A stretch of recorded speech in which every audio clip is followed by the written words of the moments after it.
त्या कामकाजातून तुम्हाला परवानगी कुठून देणार ते? त्याला फुरसत तरी आहे का?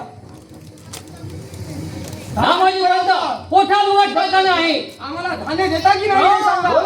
नाही, बादशहाच्या परवानगीशिवाय कुणालाही धान्य मिळणार नाही. हो, नीट विचार करा. लोक भडकली आहेत. सगळं प्रकरण हाताबाहेर चाललंय. विचार करून बोला पंत. हे शक्य नाही. म्हणजे ते कोठार उघडणार नाही. मग हा तुमचा निर्णय पक्का? मी माझा निर्णय तुम्हाला कळवला आहे. तुम्ही जाऊ शकता. पाहून घेऊ. चला रे, चला रे.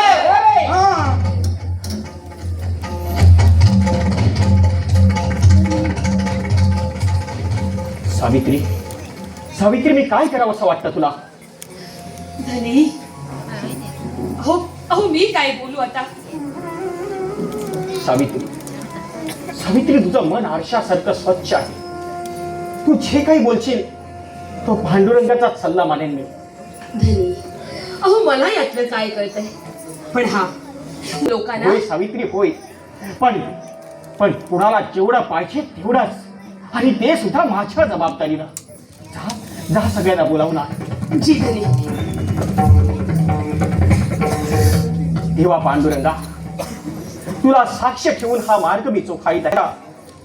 हुकुमाचा भंग करून जरी मी आपल्या कर्तव्यापासून ढवळलो असलो तरी तू बादशहाचा बादशाह आहेस, आणि माणूस तिचा धर्म पाहण्यात मी तुझीच सेवा करणार आहे. देवा मी कोठारी तुझा ठाणेदार, देवा मी कोठारी तुझा ठाणेदार, देवा मी कोठारी तुझा ठाणेदार.